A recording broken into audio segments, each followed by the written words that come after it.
Hi friends, welcome back to our YouTube channel. మనకు government of India ministry of science and technology అండర్లో ఉన్నటువంటి CSIR national chemical laboratory సంస్థలు మనకు కేంద్ర ప్రభుత్వ పర్మనెంట్ ఉద్యోగాలు భర్తీ చేయడానికి అఫీషియల్గా నోటిఫికేషన్ రావడం జరిగింది. ఇవన్నీ కూడా మనకు పర్మనెంట్ ఉద్యోగాలు. ఏపీ అండ్ తెలంగాణ ఉన్నటువంటి మేల్ అండ్ ఫీమేల్ ఇద్దరు కూడా అప్లై చేసుకోవచ్చు. మీకు క్వాలిఫికేషన్ ఏజ్ ఉంటుంటే కన్నా దీనికి ఎవరైతే సెలెక్ట్ అవుతారో వాళ్ళకు పర్ మంత్ 70,000 వరకు శాలరీ తీస్తామని వాళ్ళే క్లియర్ కట్గా నోటిఫికేషన్ మెన్షన్ చేశారు.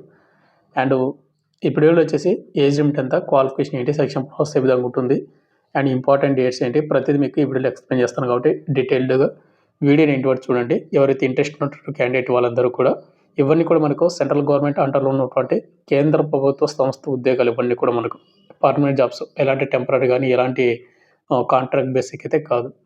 అండ్ వీడియో చూస్తున్నటువంటి ప్రతి ఒక్క స్మాల్ రిక్వెస్ట్ ఏంటంటే, చాలామంది వీడియోస్ని చూస్తున్నారు కానీ లైక్ చేయకుండా వెళ్ళిపోతున్నారు. మీరు ఒక లైక్ చేసిన చాలా కొద్దిగా బూస్టప్ అవుతుంది. ప్రతి ఒక్కరికి లైక్ అయితే చేయండి. అదేవిధంగా మీకు ఇటువంటి జెన్యూన్ జాబ్ అప్డేట్స్ కూడా కావాలంటే కూడా మన ఛానల్ని సబ్స్క్రైబ్ చేసుకుని పక్కన వెళ్ళకనైతే యాక్టివేషన్ అయితే పెట్టుకోండి బ్రదర్. మీకు ఇటువంటి జెన్యూన్ జాబ్ అప్డేట్స్ మీకు నోటిఫికేషన్ ద్వారా రావడం అయితే జరుగుతాం. అండ్ అదేవిధంగా ప్రజెంట్ ఎవరైతే ఇంటికాడనే ఉండి రైల్వే కోర్సెస్ కానీ జాబ్స్ కానీ ప్రిపేర్ అవ్వాలనుకున్నా, లేదంటే ఎస్ఎస్జీడీ కానిస్టేబుల్ ప్రిపేర్ అవ్వాలి అనుకున్న వాళ్ళకు మన డిఫెన్స్ లెర్నింగ్ యాప్లో వచ్చేసి మీకు ఫుల్ అప్డేటెడ్ కోర్స్ అయితే మీకు ప్రొవైడ్ చేయడం అయితే జరుగుతుంది తక్కువ ప్రైస్కే. ఎవరైతే ఇంటికాడనే ఉండి మీరు ఎస్ఎస్జీడీ కానిస్టేబుల్ కానీ లేకుంటే రైల్వే గ్రూప్ డి, ఎన్టీపీఎస్సీ ఇటువంటి నోటిఫికేషన్ ప్రిపేర్ అవుతా ఉంటే మన డిఫెన్స్ లెర్నింగ్ యాప్ అయితే కోర్స్ అవుతుంది. కాబట్టి కోర్సు డెమో వీడియోస్ ఉన్నాయి, చూడండి. కంటెంట్ అండ్ సబ్జెక్ట్ నచ్చితే కోర్స్ అయితే తీసుకోండి. డిఫెన్స్ లెర్నింగ్ యాప్ లింక్ కింద డిస్క్రిప్షన్ మీకు ప్రొవైడ్ చేయడం అయితే జరిగింది. ఇక నోటిఫికేషన్ డీటెయిల్స్ వెళ్ళిపోయినట్టయితే మనకు కేంద్ర ప్రభుత్వ అండర్లో ఉన్నటువంటి సిఎస్ఐఆర్ నేషనల్ కెమికల్ ల్యాబొరేటరీ సంస్థ నుంచి వచ్చినటువంటి అఫీషియల్ ఫుల్ నోటిఫికేషన్ ఇది అనమాట. ముందుగా వచ్చేసి మనకు ఇంపార్టెంట్ డేట్స్ మనకు December 12, 2025 ఈ నెల 12వ తేదీ నుంచి ఆన్లైన్ అప్లికేషన్ మనకు స్టార్ట్ అయిపోయింది. లింక్ డిస్క్రిప్షన్ మీకు ప్రొవైడ్ చేసినాం. ఆ లింక్ క్లిక్ చేసుకుని అప్లై చేసుకోండి. ముందుగా మీరు వీడియోని ఎండ్ వరకు చూడండి. మీకు ఏజ్ లిమిట్ క్వాలిఫికేషన్ వాళ్ళు మాత్రమే.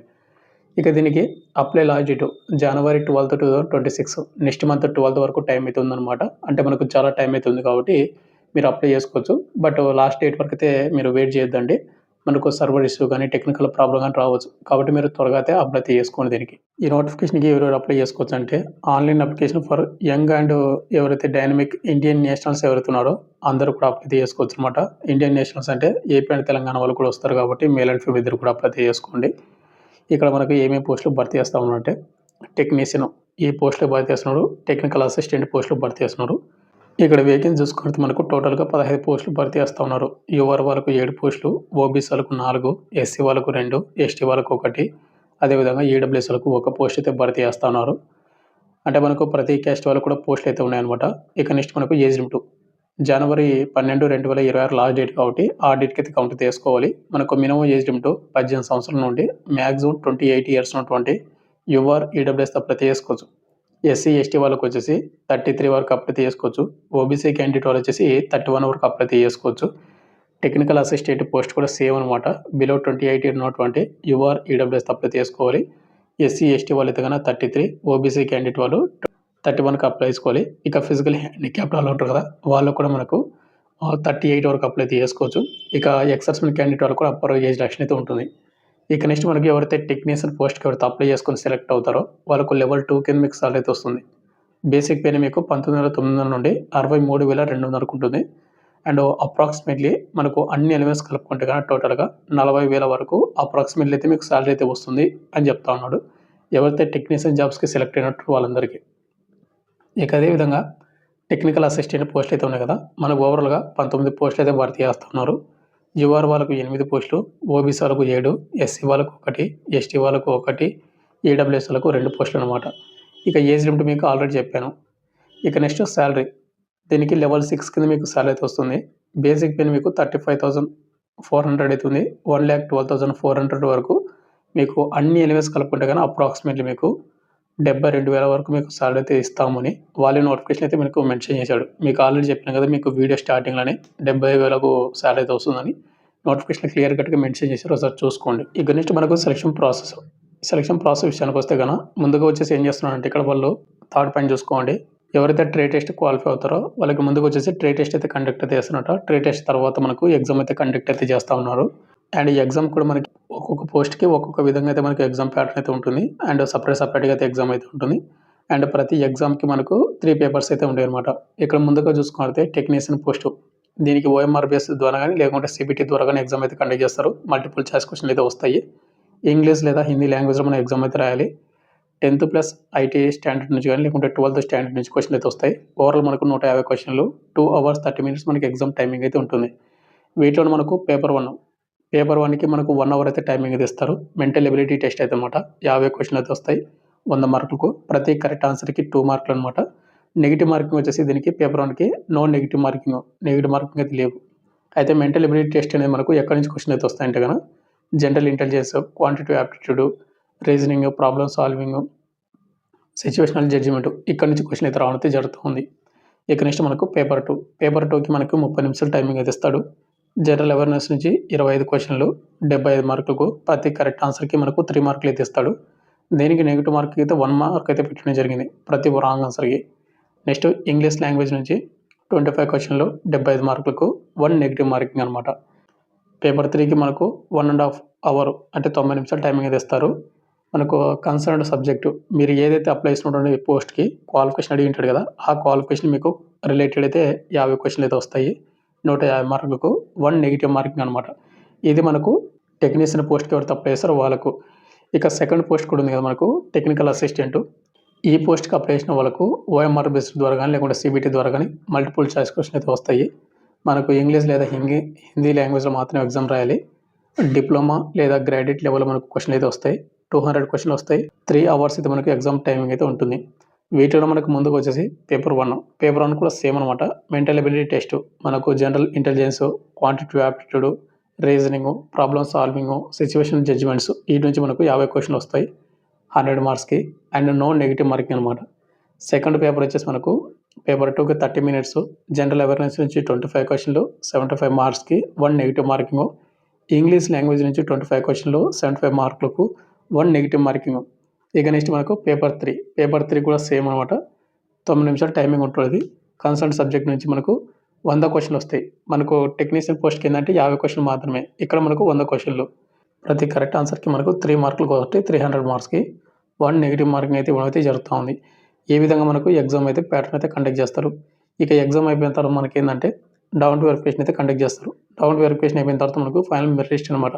ఫైనల్ మెరిట్ లిస్ట్ మన పేరు ఉందంటే కనుక మనకు ఉద్యోగం అనేది ఇవ్వడం అయితే జరుగుతూ ఉంది. ఇక నెక్స్ట్ మనకు ఎవరైతే సెలెక్ట్ అవుతారో వాళ్ళకు శాలరీ మనకు 70,000, 80,000, 40,000 ఎందుకు వస్తుందంటే ఇక్కడ మనకు డేర్నెస్ అలవెన్స్ అని, డిఏ, హౌస్ రెంట్ అలవెన్స్లు అని, ట్రాన్స్పోర్ట్ అలవెన్స్లు అని, ఇంకా మనకు సెంట్రల్ గవర్నమెంట్ ఏవైతే అప్లికేబుల్ అవుతావో అన్ని అలవెన్స్లు కూడా మనకు రావడం అయితే జరుగుతూ ఉంది. అన్నీ కలుపుకుంటేనే మనకు అంత శాలరీ అయితే మనకు రావడం అయితే జరుగుతూ ఉంది బేసిక్ పేతో పాటు. ఇక మీకు జనరల్ కండిషన్స్ మీకు చూసుకోండి. The applicant must be A citizen of India. Indian citizens ఉన్నటువంటి అందరూ కూడా అప్లై చేసుకోవచ్చు. ఇక నెక్స్ట్ అప్లికేషన్ ఫీజు చూసుకుంటే ఇక్కడ మనకు ముందుకు వచ్చేసి ఉమెన్ క్యాండిడేట్ వాళ్ళు కానీ, ఎస్సీ వాళ్ళు కానీ, ఎస్టీ వాళ్ళు కానీ, పీడబ్ల్యూ క్యాండిడేట్ వాళ్ళు కానీ, ఎక్సర్సైజ్ క్యాండిడేట్ వాళ్ళు కానీ ఎవరుతున్నారో వాళ్ళకు ఎలాంటి అప్లికేషన్ ఫీజు అయితే లేదు. ఇక రిమైనింగ్ క్యాండిడేట్ వాళ్ళు ఎవరైతే యువర్, ఓబీసీ, ఈడబ్ల్యూఎస్ క్యాండిడేట్ వాళ్ళు 500 రూపాయలు మీరు పేమెంట్ అయితే చేయాల్సి ఉంటుంది. ఈ 500 రూపాయల పేమెంట్ కూడా మీకు ఎవరికైతే జాబ్ కావాలి అండ్ ఎగ్జామ్ అటెండ్ చేయగలను, క్రాక్ చేయగలను అనుకున్న వాళ్ళు మాత్రమే పేమెంట్ చేసుకొని ప్రిపేర్ అయితే అవ్వండి. ఓకే నామకే వస్తే అప్లై చేసే వాళ్ళైతే అప్లై చేయొద్దండి. ఇక ఫైనల్గా వచ్చేసి మనకు ఎడ్యుకేషన్ క్వాలిఫికేషన్ చూసుకుంటే ఇప్పుడు ఇక్కడ టెక్నీషియన్ పోస్ట్కి అండ్ టెక్నికల్ అసిస్టెంట్ పోస్ట్కి సపరేట్ క్వాలిఫికేషన్ అయితే పెట్టాడు. మళ్ళీ ఇక్కడ మనకు టెక్నీషియన్ పోస్ట్కి వచ్చేసి ఏంటంటే ఒక్కొక్క పోస్ట్కి ఒక్కొక్క విధంగా అయితే మనకు ఉన్నాయన్నమాట. ముందుగా చూసుకుంటే టెక్నీషియన్ పోస్ట్కి దీనిలో మనకు చాలా రకాలైనటువంటి క్వాలిఫికేషన్ అయితే మెన్షన్ చేశాడు. ఏదో ఒక విభాగాన్ని మీకు క్వాలిఫికేషన్ ఉంటే కానీ అప్లై చేసుకోండి. ముందుగా ఏంటంటే ప్రతి పోస్ట్కి టెక్నీషియన్ పోస్ట్కి 10th క్లాస్తో పాటు ఐటీఐ సర్టిఫికేట్ ఉండాలి. ఐటీఐ సర్టిఫికేట్ కానీ లేకుంటే 2 years డిప్లొమా చేసినా లేకుంటే 2 years ఎక్స్పీరియన్స్ సర్టిఫికేట్ను కూడా అప్లై చేసుకోవచ్చు. అది ఏ విభాగాలు అంటే computer operator and programming assistant లేదా కంప్యూటర్ అండ్ ఇన్ఫర్మేషన్ టెక్నాలజీలో కానీ మీకు ఐటీఐ కానీ ఎక్స్పీరియన్స్ కానీ ఉండాలి. లేదా కంప్యూటర్ హార్డ్వేర్ అండ్ నెట్వర్కింగ్ మెయింటెనెన్స్లో కానీ, information and communication technology system మెయింటెనెన్స్లో కానీ, లేదా కంప్యూటర్ ఆపరేటర్ అండ్ ప్రోగ్రామింగ్ అసిస్టెంట్లో కానీ ఉండాలి. లేదు అనుకుంటే కనుక ఫిట్టర్ ట్రేడ్ ఎవరైతే ఐటీఐ సర్టిఫికేట్నా లేకుంటే వాటికి సంబంధించిన రిలేటెడ్ ఎక్స్పీరియన్స్ సర్టిఫికేట్ను అప్లై చేసుకోవచ్చు. అదేవిధంగా ప్లంబర్లో కూడా మీకు ఐటీఐ సర్టిఫికేట్ను అప్లై చేసుకోవచ్చు. అండ్ రిఫ్రిజిరేషన్ అండ్ ఏసీ లేదా refrigeration and AC mechanic, AC technician ఆ విభాగంలో మీకు ఐటీఐ సర్టిఫికేట్ను లేదంటే 2 years ఎక్స్పీరియన్స్ ఉన్నా కూడా మీరు అప్లై చేసుకోవచ్చు. నెక్స్ట్ వచ్చి మనకు ఎలక్ట్రీషియన్ లేదా వైర్‌మ్యాన్ వాటిలోనే మీకు ఐటీఐ సర్టిఫికేట్ ఉన్నా లేకుంటే 2 ఇయర్స్ ఎక్స్‌పీరియన్స్ సర్టిఫికేట్‌ను కూడా అప్లై చేసుకోవచ్చు. నెక్స్ట్ మనకు మాసన్ మనకు బిల్డింగ్ కన్‌స్ట్రక్షన్స్ సంబంధించినటువంటి ట్రేడ్ డ్రాఫ్ట్స్‌మెన్ సివిల్ ఆ విభాగంలో గానీ, లేదంటే అటెండెంట్ ఆపరేటర్ ఈ విభాగంలో గానీ మీకు 10థ్‌తో పాటు ఐటీ సర్టిఫికేట్ ఉండాలి. Next instrumentation mechanic chemical plant ఆ విభాగంలో గానీ, లేదు అనుకుంటే గన ప్లాస్టిక్ ప్రాసెసింగ్ ఆపరేటర్లు గానీ, సంబంధిత విభాగంలో మీకు 10థ్‌తో పాటు ఐటీఐ సర్టిఫికేట్ ఉండాలి. ఒకవేళ ఐటీఐ సర్టిఫికేట్ లేకపోతే 2 ఇయర్స్ ఎక్స్‌పీరియన్స్ ఉన్నా కూడా ఆ విభాగంలో ఆ పోస్ట్‌లో మీకు అప్లై అయితే చేసుకోవచ్చనమాట టెక్నీషియన్ పోస్ట్‌కి. ఇక అదే విధంగా మనకు టెక్నికల్ అసిస్టెంట్ పోస్ట్ ఉన్నాయి కదా! ఈ పోస్ట్‌లో కూడా మనకేందంటే మనకు బీఎస్సీ ఆర్ ఈక్వలెంట్ అయితే చేసి ఉండాలి 60% మార్కులతోటి. అదేవిధంగా మీకు 1 ఇయర్ ఎక్స్‌పీరియన్స్ కూడా అడగడం అయితే జరుగుతా ఉంది. లేదా మీరు డిప్లొమా సివిల్ ఇంజినీరింగ్ చేసినా గానీ 3 ఇయర్స్ ఫుల్ టైమ్ డ్యూరేషన్ తోటి 60% మార్కులతోటి అండ్ 2 ఇయర్స్ ఎక్స్‌పీరియన్స్ ఉన్నా కూడా అప్లై అయితే చేసుకోవచ్చు. డిప్లొమా మెకానికల్ ఇంజినీరింగ్ గానీ, లేదంటే డిప్లొమా ఎలక్ట్రికల్ ఇంజినీరింగ్ గానీ, లేదు అనుకుంటే గన ఇక్కడ మనకు బీఎస్సీ ఆర్ ఈక్వలెంట్ కెమిస్ట్రీ విభాగంలోని మీరు అదేవిధంగా బీఎస్సీ మనకు మైక్రోబయాలజీ లేదా బయోటెక్నాలజీ సంబంధిత విభాగంలో 60% మీకు మార్కులతోటి బీఎస్సీ చేసి ఉండాలి. అదేవిధంగా మీకు 1 ఇయర్ ఎక్స్‌పీరియన్స్ కూడా ఉండాలి. మీకు ఇలా ఉంటే గన మీరు ఈ పోస్ట్ టెక్నికల్ అసిస్టెంట్ పోస్ట్‌లో కూడా మీరు అప్లై చేసుకోవచ్చు. ఎవరైతే టెక్నీషియన్ పోస్ట్‌కి అప్లై చేసుకొని సెలెక్ట్ అవుతారో వాళ్ళకు 40,000 వరకు పర్ మంత్ ఉంటుంది. ఒకవేళ టెక్నికల్ అసిస్టెంట్ పోస్ట్‌కి అప్లై చేసుకుంటే గన మీకు పర్ మంత్ 70,000 వరకు సాలరీ అయితే వస్తుంది. కాబట్టి మీకు ఇంట్రెస్ట్ అండ్ క్వాలిఫికేషన్ ఉన్న వాళ్ళందరూ కూడా 80% మీరు మిస్ అయితే చేసుకోవద్దండి ఈ నోటిఫికేషన్‌ని. ఇక ఫైనల్‌గా వచ్చేసి ఇంతే బ్రదర్. మనకు government of India minister of ఏదైతే అండర్‌లో ఉన్నటువంటి మనకు నేషనల్ కెమికల్ ల్యాబొరేటరీ సంస్థ మనకు పర్మనెంట్ ఉద్యోగాల భర్తీ చేయడం నోటిఫికేషన్ ఇచ్చింది. మీకు పూర్తి డీటెయిల్స్ చెప్పాను అనుకుంటాను. ఎవరికైతే బిలో 28 ఇయర్స్ ఉన్నటువంటి అమ్మాయిలు అండ్ అబ్బాయిలు ఇద్దరు కూడా అప్లై చేసుకోవచ్చు కాబట్టి అప్లై చేసుకోండి. అప్లై లాస్ట్ డేట్ మనకు జనవరి 12, 2026 వరకు టైం అయితే ఇవ్వడం అయితే జరిగింది. Thank you.